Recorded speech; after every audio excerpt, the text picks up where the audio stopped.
I think when people say like everything's going to be okay, then the person receiving that advice is like, well, how? Like, how do you know it's going to be okay? We don't know how. Just trust yourself enough to believe that you will figure it out. That's how it's going to be okay.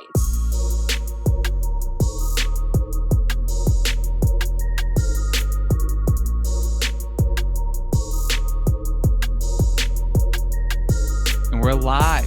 Christa, she's in the building. She's out in Bali. She's traveling the world. Thank you so much for coming on the show. I'm so excited you're here. You're so welcome. Thanks for having me. And, when you check out your page, instantly you can just tell, you know so much about building a brand. You're so good at taking, powerful photos and telling a story behind those photos, which is really, the entire premise behind great marketing in the digital world. And so many people want to do what you're doing, traveling the world, working remotely. That remote lifestyle is just so amazing, working at co-working spaces and seeing different people from all over. It's just new experiences, and you're doing it, and you've done it for a very long time. Is this something that you could just continue to do and do and do, or do you think that sometimes you get a little bit burnt out with just constantly traveling and moving? Wow, you're asking me that question at really a time when I've been considering that a lot. So for whoever's listening who doesn't know me, I've been traveling for literally almost 7 years. In 1 month, it's going to be my 7-year anniversary from when I kind of changed my lifestyle. And I don't know, I guess they call it the 7-year itch, for a reason. Maybe if you've done something or you've been married or whatever for however long, you start to crave a bit of a change.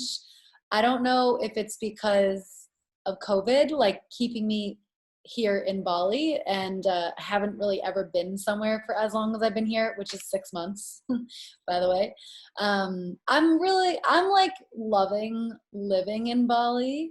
So maybe even after the pandemic ends, I might not be traveling as quickly as I was before, but I will forever be a traveler. I will never not be a traveler. And I can say that with 100% confidence. So yeah, it's sustainable. It's interesting because I was speaking with one of my good friends, Dan, and he was mentioning that he has a lot of friends that are also doing the same travel deal. And sometimes when you're traveling so much, it's like, yeah, you're seeing the world from so many different angles. But sometimes it almost is like, because you're moving around so much, you don't have enough time to really build truer, deeper friendships and community, because you're just always moving. So there's pros and cons of both, right? Seeing the world, experiencing it all, but then at the same time, really getting deep in a community. What are your thoughts on that?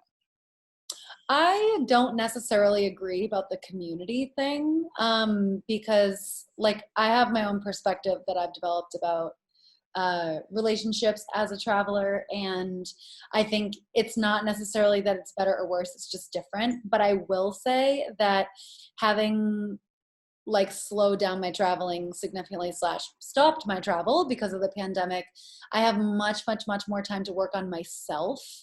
And so my relationship with myself has improved exponentially. So that's been amazing. That's amazing. Because how people always say, for example, if you ever want to be in a good relationship with someone else, you need to love yourself first and be comfortable in your own skin and be happy being alone. Do you feel like the traveling experience really just makes you just learn to love yourself and learn about yourself more? Yeah, yes and no. I mean, traveling alone, I think, yeah, there's just so many things to learn in life. There's so many things to learn about ourselves. There's so many ways to learn about ourselves. So I would say after 7 years of traveling, mostly solo, and by the way, during my travels, especially this past year before the pandemic, I felt like I was at the peak of my community. I've met so many travelers, and now literally all of my closest friends are also nomadic. So we can travel together. We can meet up in random places. I have complete freedom to go to every single wedding I've ever been invited to. And, I think for me, relationships were getting better. But yeah, I would learn a lot about myself in terms of what I was capable of. And I think that's a really cool side effect of traveling solo. You have to put yourself out of your comfort zone a lot of the time. you have to put yourself in, situations that are new and unusual to you. So yeah, I think you learn a lot about yourself. The kind of learning I'm doing about myself now is more like inner work, like meditation kind of stuff, which I felt like I didn't quite have the bandwidth to do when I was constantly hopping all over the world. But I was traveling like to a new place every 3 weeks on average, basically. So like I was aggressive with my traveling. So like the first thing people say when you're doing that and you're traveling all over is like, well, girl, how are you paying for this? You know, Hmm. how do you build that remote lifestyle to be able to do what you're doing? Right. So could you kind of bring us through a little bit of the journey of, how you even thought about kind of building this online brand and making money online and what that looks like to you? Sure. Well, funny enough, that's actually exactly what I do for a living now is help people develop location independent careers.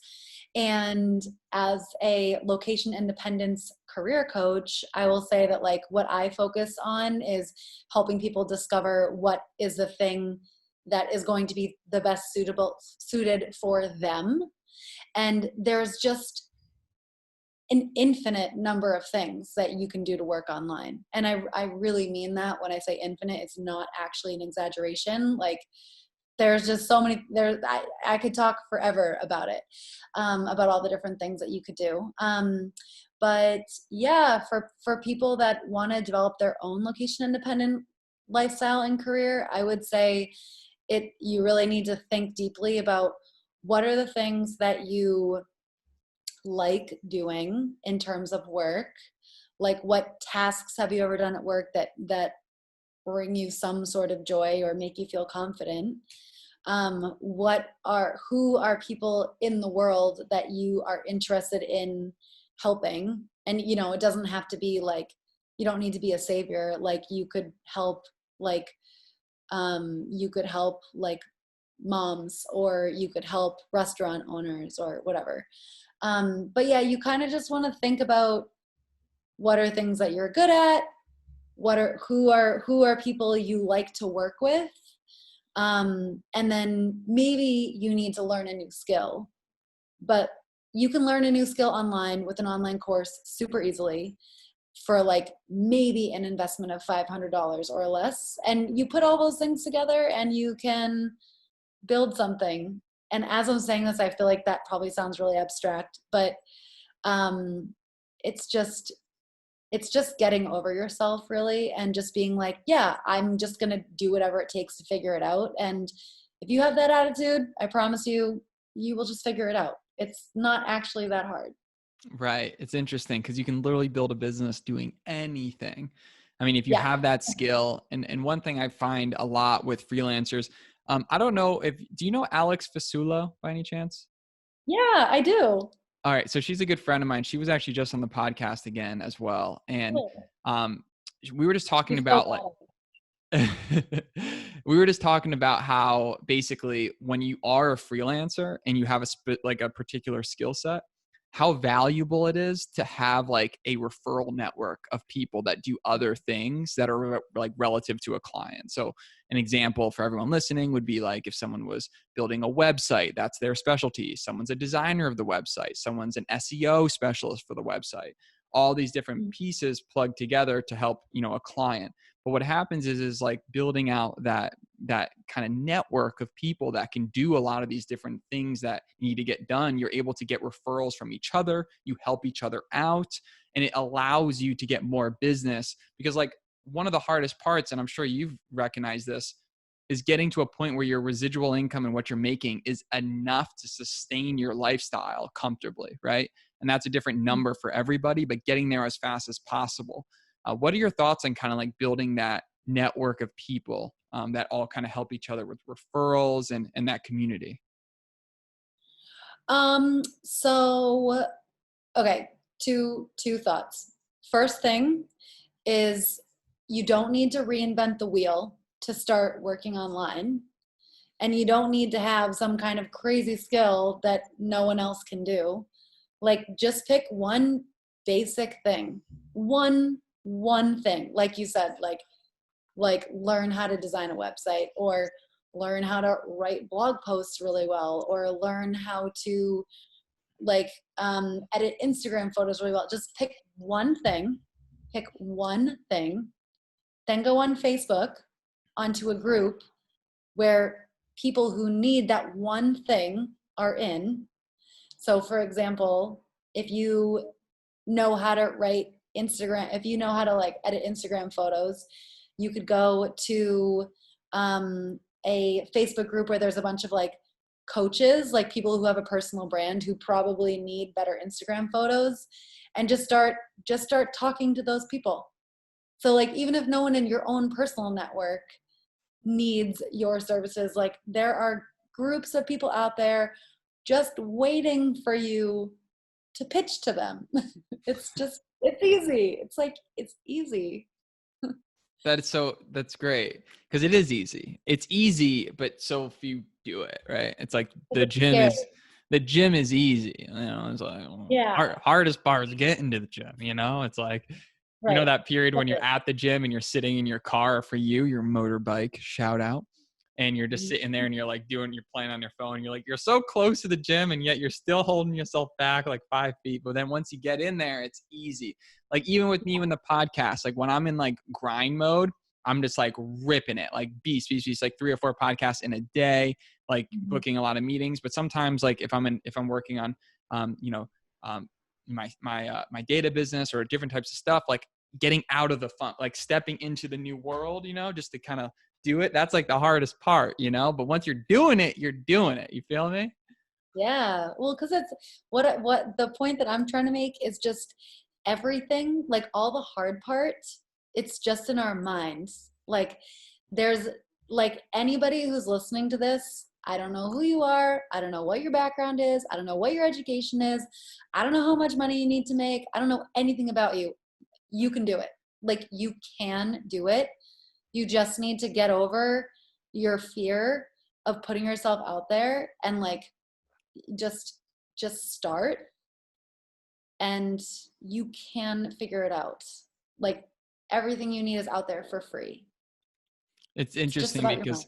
because true. It's interesting because if you can like tie your shoes better than 50% of the population, all of a sudden like you got a skill, you know, like Yeah. some something as small as that. And if you have the combination of being able to just get your stuff out there for the world to see, you can scale it. That's where really a lot of people hit like a problem. Like they might start a little business doing some like web design, SEO, coaching, whatever, but then they get too many clients and then they try to scale the business. But like giving the keys to somebody else to allow them to scale is like a very difficult thing, you know? Sure. Yeah, totally. That's like some next level business stuff. Yeah. Yeah, the outsourcing nature of it. First of all, Mhm. I've heard nothing but amazing things about Bali. I've one of my good friends, Cindy Cohen. She's a director, and she was living out in Bali for a while. Her good friend Rosalia Heenan runs a company in Bali with. She makes jewelry out there, and like it's beautiful. It's all about like the stones and the energy and the crystals. It's really good vibes from what I'm seeing out there. I believe the surfing's amazing. Is that true? Check, check, check. Yeah. It's it's a little paradise over here. I'm really grateful to be here for sure. I remember, so I've done a little bit of remote living, right? Like I did 6 months in Medellin, Colombia, shout out. I got this lion there from a street artist there. My That's favorite cool. lion ever. Big fan of it. But it was amazing waking up, walking down the street and just being the odd person out, you know? I was sitting there with long hair and a beard. I looked like Jesus. People just didn't look like me in that area at the time, right? And it's probably still. And you know, just going to a co-working space, pulling out your laptop and getting to work. What are your tips or insights about actually doing the work though? Because one thing that's tough is when you go to a co-working space, you just don't work. You know, you get caught up in all the outside activities. Like how have you been able to truly focus time that's working time and playing time? Like how do you adjust your calendar and things of that nature? That's a great question. So, well, for the majority of my experience being a digital nomad, I actually had a full-time remote job where I was expected to be online Monday through Friday, 9 a.m. to 5 p.m. Eastern time. So in those situations, I just like, it was like being in an office, you know, sometimes you're at your desk and you're working, and sometimes at your desk and you're shooting the shit with your coworkers. Like no one can work for 8 hours straight productively.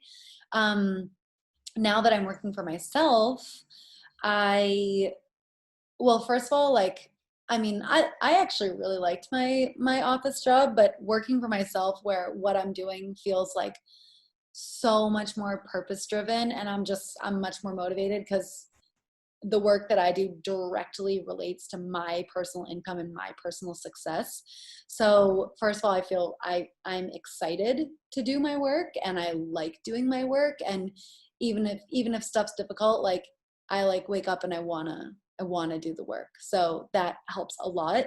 But also, what's cool is like when you are able to work when you personally feel in flow, you can be much more productive in a shorter amount of time. So like if I need to take a random Wednesday off to, you know, go do some errands or whatever, like the next day I might be like, okay, like I took Wednesday off. I really want to get this stuff done. So I'm going to give myself like the full day Thursday. But when I say full day, I'm not going to start until 11 a.m. because I'm just not, my brain isn't like super awake in the morning. Like I like have a chill morning, and then I work maybe from like 11 to like 6. And those are like good hours. And that's like a solid amount of time to actually be working. So yeah. Does that answer the question? That was amazing. Yeah. And it's interesting too, because I like that you mentioned that you were working a 9 to 5 originally. So when I Mm-hmm. moved to Medellin, I was also working remote. So it was easy. I was like, hey, why don't I just save a lot of money and live here and have a cool experience? Like, why do you care? Like I'm online. Right. And that's cool because like the Rona, shout out the Rona, is teaching people more and more that you can work remote and do things online like pretty easily. With that said, I think that one thing that people might be listening right now and being like, okay, cool. Yeah. Like, look at, she's like, oh, she works from like, she works by herself. Easy for her to say, right? But like they're stuck in a 9 to 5 that they might not be like truly passionate about. My big thing to hear is like flip the script on it, right? Like the way I see a 9 to 5 in a business is learn something from it. Like look at it as literally the learning in the preview step of whatever you're doing to maybe one day be able to do on your own, right? So Like, true. because the hardest thing about working for home is just doing work for yourself. It's so hard. Like when someone tells you to do something, it's easy, right? It's like, oh, well, you're going to work from here to here. And then you're like, all right, well, I'm gonna have a happy hour from 5 to 7 and we got a schedule. Right. But to Mm-hmm. be able to put your own hours and wake up, like when you're tired, like still to get stuff done, that's the one of the hardest things ever. So just a couple quick tips, like time management, like getting out there and setting a precedent to make sure you're following through with the things you committed on, right? Because you know this, consistency is everything. Like it doesn't matter if you're the smartest, the best looking, the best talker, the best speaker. If you're consistent, you win over time, like inevitably. Obviously, Yep. like if you just suck, that's one thing. But like most likely or not, you're not going to, you know? And I've seen Yeah. that you've been so consistent for so long, and like you just have such a good attitude and you're positive and you share growth tips and life into people just through your posts. And like, I mean, you're a great writer. Uh, that's a really big skill that you have because you're authentic. Yeah, thank you so much. Yeah, I think I heard one. I saw like I think it was like literally one post on Instagram, one that really like flipped, or like what's the expression I'm Flip looking the for? script. No, not even that. It was like a light bulb, like a light bulb moment for me. Is just that like when you're putting content online, talking about yourself, like sorry, no one cares. No one cares. No one cares if you're just talking about yourself, like what you had for breakfast that day or whatever. Like people always want what's in it for them. And so as someone who's trying to grow a business, grow on social media, you know, like gain interest from other people for whatever reason, you need to be providing value. You need to be giving those people a reason to follow you. And so if I'm ever talking about myself, I'm not talking about something boring. I'm at least going to be talking about like a super inspiring story or an experience, a lesson learned that I had. Otherwise, yeah, I am going to be giving tips, practical shit. And that definitely has contributed. Like that was like that, like one piece of advice, like changed everything for me. Do you ever leverage live video whenever you do stuff like Instagram Live, Facebook Live? Sometimes, yeah, depends on my internet connection. I So love that. not always. It's interesting because in direct sales and like online marketing and network marketing, not network marketing particularly, like Mhm. live video is so important to build a brand, to be able to go on live and market products and talk about products and show your lifestyle. Obviously you can do it through Mm. post as well, but like nothing's more authentic than live video. It's like, what up? Here I am. You've seen me. Like, Yeah. this is what you're getting. But one thing, like Yeah. a big tip I hear a lot in that space is to act as if you're speaking to just one person. So like if we were doing like a one-on-one right now, like this could be being shown to thousands of people live, like it will when the podcast comes out. But to master the ability to be able to speak to one person, I feel like that's like such a gift and such an art that takes so long to learn. You know, I'm barely there. But it's interesting because like you're talking about building connection and like relating to people. Mm. That's actually that is actually like a principle of foundational marketing, is identifying who, there's a term for it and everything, your ideal client avatar.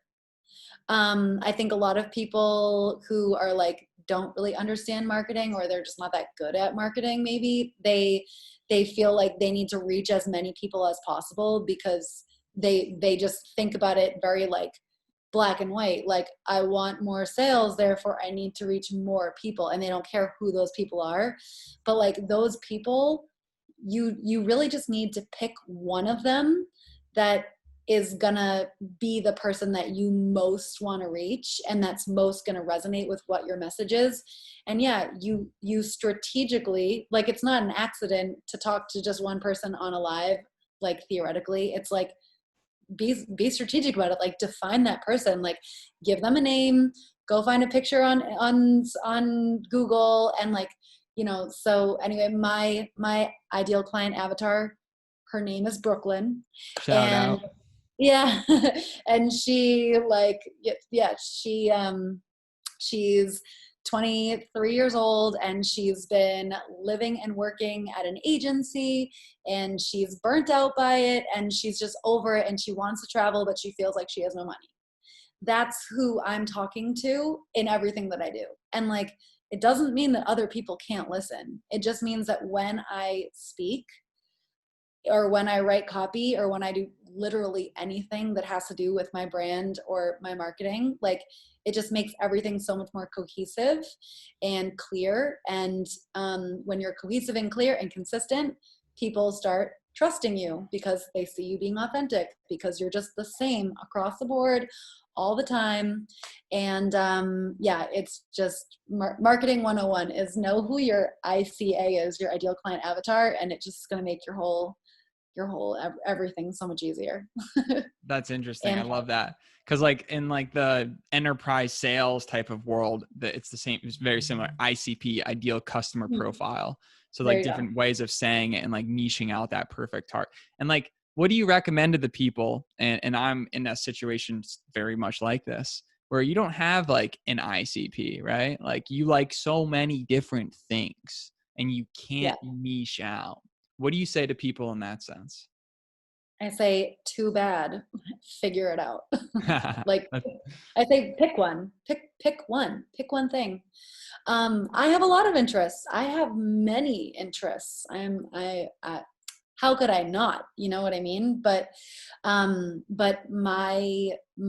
things that you hear me talking about on social media, it's traveling, it's remote career, it's digital nomad stuff. It's like those, that's my niche. That's what I talk about. Do I talk about, do I post about like golden retrievers?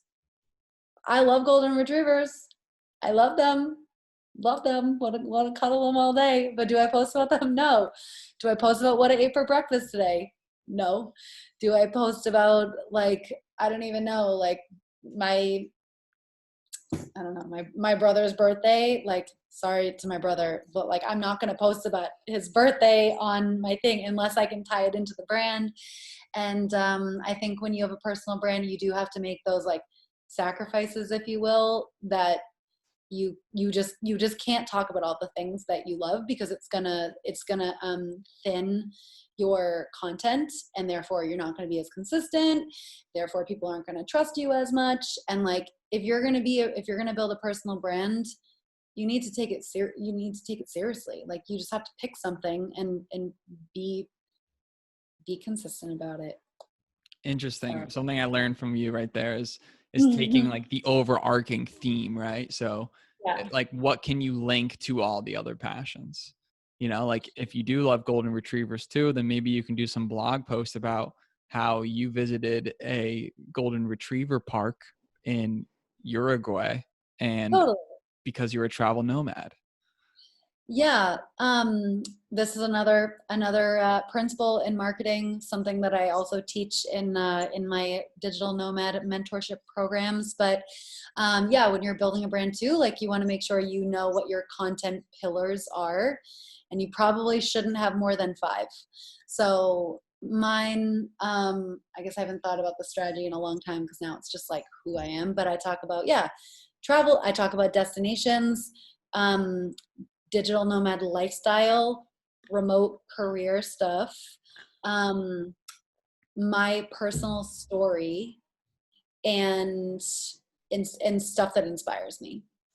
But stuff that inspires me related to lifestyle and travel and digital nomad career. So like, those are my 5 content pillars, and you can scroll back for years. You will not find a single post that doesn't fit into one of those categories. So you can have more than one thing. Like, it doesn't need to be like so focused. But you don't want to have too many, because yeah, then you're going to spread yourself thin, and then people are going to not know what to expect when they see your content, and it's just not going to speak so clearly to who your ICA or your ICP or whatever is. And yeah, and I could just talk about marketing for a really long time. I love it. It's good But though. those Like are some that's really what I key want to principles. I want to pick your brain at, because you're so good at it. And to you, you might not even feel like that, because to you it's so second nature. Like you said, you've been doing it for so long. It's who you are. You don't even have to think about it. Like, oh, you wake up and you look in the mirror, you're like, what up? You're a marketer. Yeah, it's damn true, you know? Mirror looks back like, damn straight, you know? Um, Yes, we are. but it's part of your blood. You've been doing it long enough. It's not scary. It's not weird. Obviously, I'm sure you have days where like you're just like, I don't want to do this. What do you do on the days you don't want to do this? What do you do on, like, do you ever have like a full week where you're just like, I can't, like, I'm just gonna take a break out of life? And like, walk us through those day in the life crises and how you figure those out.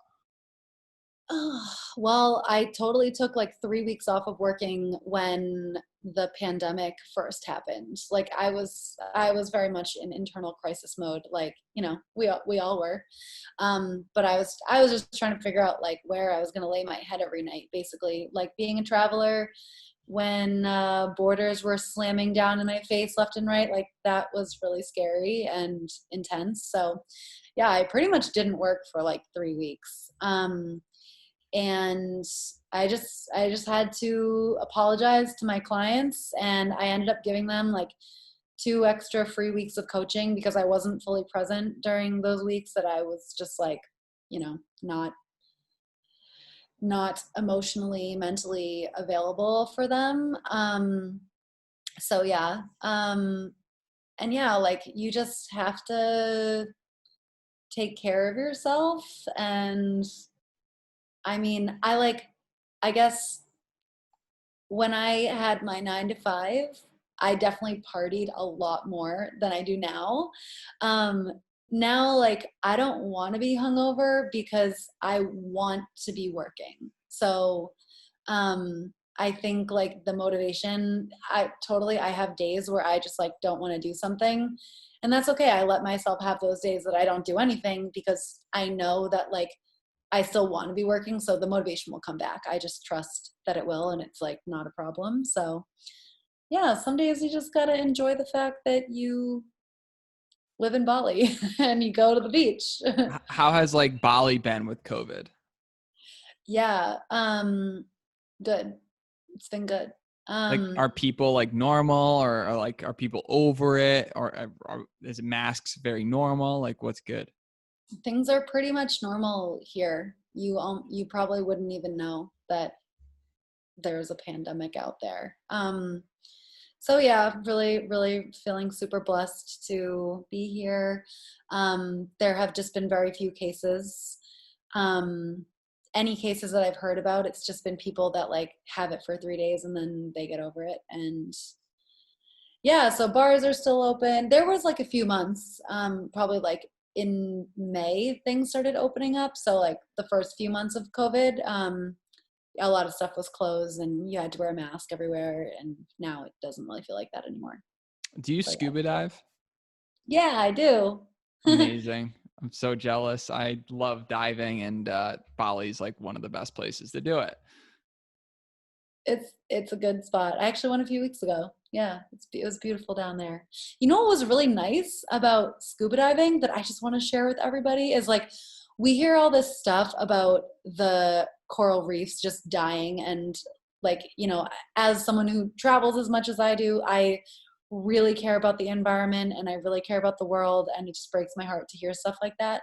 So I really was so pleasantly surprised that one of the scuba diving sites that I went to was a shipwreck.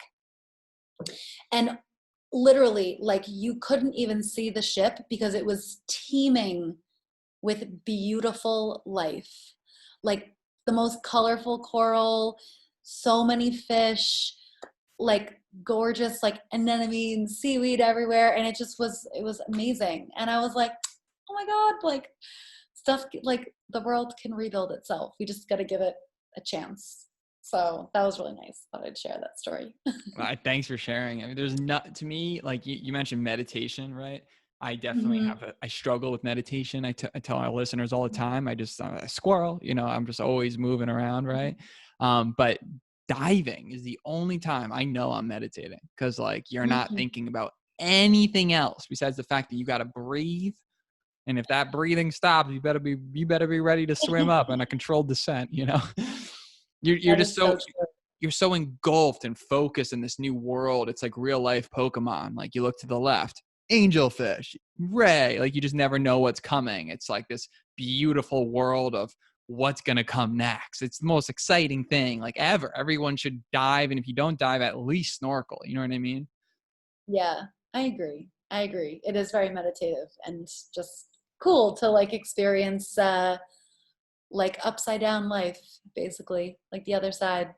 The other side. Everyone needs people need hobbies. It's like it, I think this, like, one of the sexiest attributes in a human's personality is their ability to be into multiple hobbies at the same time, right? Mm, Like if you don't have good hobbies, I feel like that's a red flag, right? Like just in a relationship and anything like in life, you need hobbies because you need things that you're proud of that drive you. Like even if your hobby's building an online business, that's a hobby, right? Like you're into it, right? yeah. Or you treat it like a business. But I just think that everybody needs more things that they're doing. Like, are you playing tennis, racquetball? If you're at video games, like hey, it's a hobby. Like people need to find more things they're passionate about, and then I think they'll enjoy and love life more.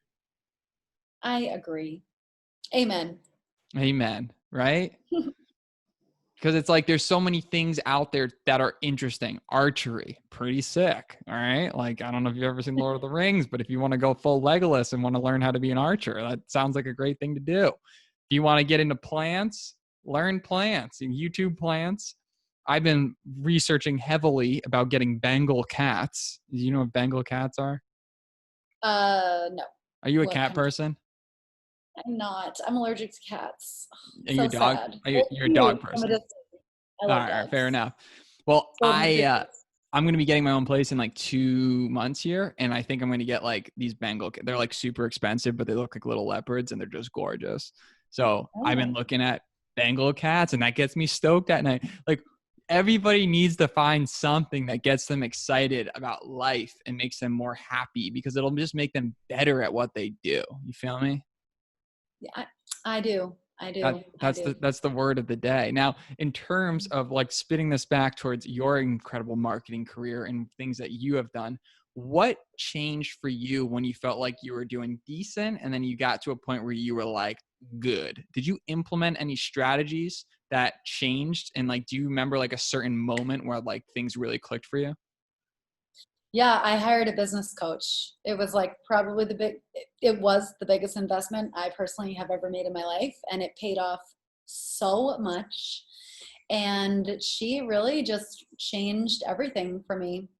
Um, yeah, so for anyone listening, like having some kind of coach, if it's a life coach, cool. If that's a bit broad, I think, but like you can get a coach on anything you want. Anything, there's a coach for everything. So I hired a business coach and she changed my life and obviously helped me create a business. So that was super cool. But the other thing is audiobooks. Huge, little but huge. Like seriously made such a big impact on my life. Because books, who knew, are filled with such good stuff, and there's so many good ones out there, and you can learn so much from books. But I was never drawn or attracted to books because I fall asleep when I read words on a page. It's like automatic. Like I'm out like a light. Like 5 minutes, I'm done. Doesn't matter how much sleep I got, where I am, what I'm doing. Like I'm just out down for the count. So I never considered audiobooks. And then I got one and I like flew through it and I could like turn the speed up. And now I'm always like reading / listening to like 3 books at a time. And it's just changed my life. It's been amazing. That's incredible. I agree. I can't read. I can read. I don't like to read. But like I've been getting into like fantasy novels, and I know that's like a little bit like off stretch, but it's amazing. Cool. You know, I've been listening to Brandon Sanderson a lot. Like it's incredible the lessons you learn inside of these books too. And you just get drawn to them, right? And that's again, it's more things that excite you and move you. And then the audible content today with like Robert Kiyosaki and The Secret. We were talking about The Secret earlier today, and just attracting things into your life. I mean, one audiobook can change your life. Is there a specific book you recommend to people? Yes. It is called You Are a Badass at Making Money. Interesting. Every, and like every single one of my clients, I'm like, this is the first thing that you need to do is listen to this book. It is life changing because we all have a relationship to money. I don't know, I'm sure you've thought about this before, but I think a lot of people, this concept that like we have a relationship to everything, to all concepts in our world. We have a relationship to our hygiene, we have a relationship to sleep, we have a relationship to money. And your relationship to money can be improved. And when you can improve your relationship to money, you improve your career, you improve like your spending habits, which then you can improve your lifestyle. And you know, money is such an important aspect of our life, that if you can really develop a good relationship with money, then yeah, your whole life starts to change. So I just, and that book's so fun to read. It's like really digestible. It's very, very, very relatable and just awesome.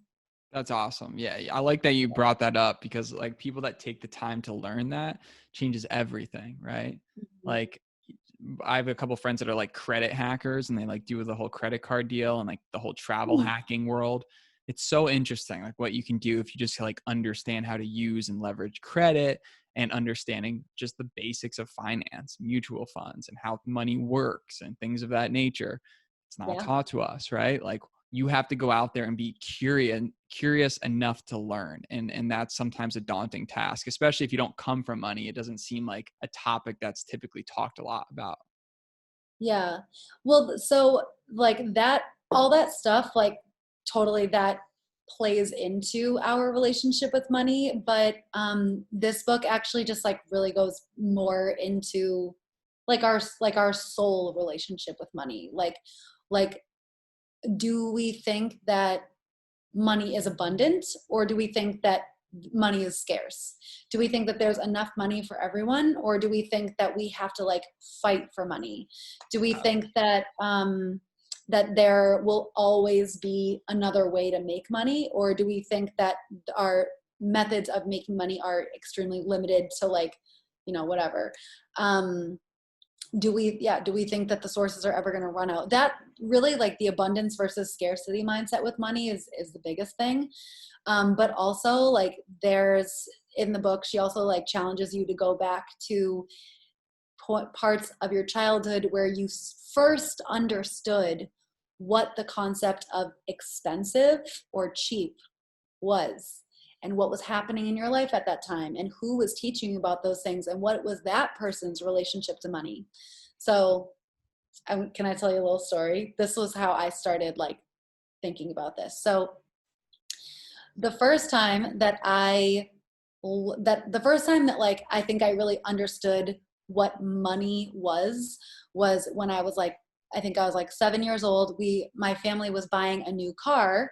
We were getting a minivan because now we had 4 kids and we needed a bigger car.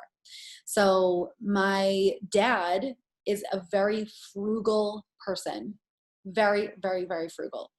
And yeah, anyway, just this car, it was like the biggest deal ever that we were like getting a car. I just remember sitting at the dinner table, and like the conversation every night was like, what color are we gonna get? Is it like, what are the safety features, and how long is it gonna last, and blah, blah, blah. Like, now that we're spending money on this, what does it mean we can't spend money on? And there was just all these conversations about this thing in my 7-year-old brain that I was learning about for the first time, related to this big thing called money.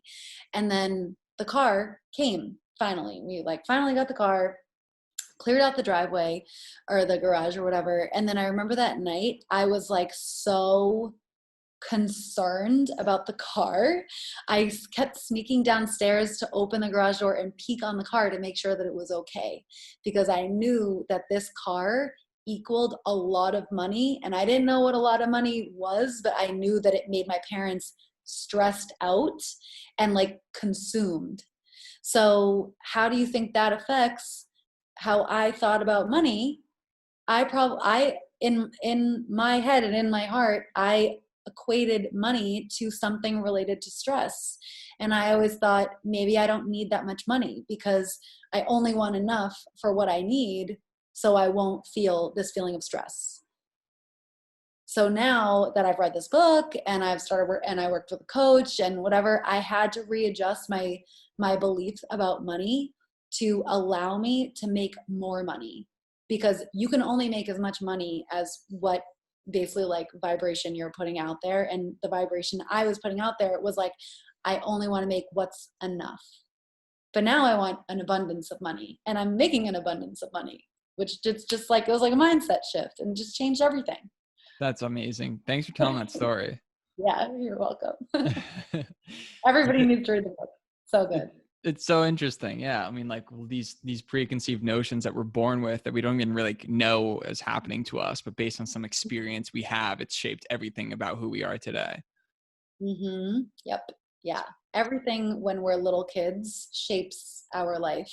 Like they say because if you think about it, when you say, so that story was when I was 7 years old, right? And at the time, like the ratio of my life, I had much fewer days that were like all added up to equal who I was and what I knew about the world. And I didn't have much life experience, obviously, because I was 7. So like this car was a really freaking big deal. Now, if I bought a car, it wouldn't be as big of a deal because it's just one event in like many, many, many, many, many life events. But when you're a little kid, it's just like every single event is so much more magnified, and it's the first time we're learning about anything. And we like learn how we learn to navigate the world and all of our relationships with people and with concepts like money in those early years. So yeah, like, anyway, I could go on a whole tangent about like childhood, how it affects our life too, but I don't Well, know. well, I'm glad you did, because that kind of leads us to this overarching question. And it's like, if you could go back in time, right? Maybe right before you went on the 7-year travel hiatus, and you could have, like 10 years, 3 years prior to that, right? So like 10 years ago. And you could have told yourself like 1, 2, or 3 things that would have saved you a ton of time, money, heartache, headache. And like the most reasonable answer there is I wouldn't change anything because it made me who I am, right? Like that's a great answer. But is there anything that you would have told yourself with everything you know now to like kind of kick it into gear earlier? I would have told myself to have more trust, to trust myself more, that I would figure out whatever situation was going to happen, and that like basically everything's going to be okay. Like I think when people say like everything's going to be okay, then the person receiving that advice is like, well, how do you know it's going to be okay? And it's like, we don't know how. The thing is like, just trust yourself enough to like believe that you will figure it out. Like that's how it's going to be okay. It's going to be okay because you're going to make it okay. You're just going to, if you have a good attitude and you take action on your life, like everything's going to work out. So yeah, I think it would have saved me from feeling stressed and in a scarcity mindset about money and my career and about my travel opportunities and everything. Yeah, so that was it. There it is. Well, Christa, I could talk to you forever. I'm really grateful that this experience has connected us. And honestly, I just think that you're just getting started in terms of like your impact and everything you're doing right now, and with your clients and your coaching, and just I think that you're very humble too. You're really crushing it, and you're just very chill, and I think that goes down to that 7-year-old girl. She's a chiller. She's a nice person. How can people how can people follow you and find you and learn more about the Christa lifestyle? Yeah, so I'm Christa Bella Travels on both Instagram and TikTok. I love TikTok. You guys should totally get on it if you're not already. But yeah, both platforms, I put a lot of content out there, and usually I become less available to answer DMs and stuff. But if you send me a thoughtful message, I'll probably respond. So yeah. Amazing. Well, until next time, hopefully we can stay in touch and maybe get you on in the future and get the Christa Point 2 version. Yeah, that'd be so fun. Thanks so much for having me. This is a blast. We appreciate it. Till next time. Thank you for listening to another episode of LenJones Party of 2. If you enjoyed it, please leave us a review and subscribe to stay up to date on our new episodes. And remember, hope is not a strategy. Keep making moves. Till next time, peace.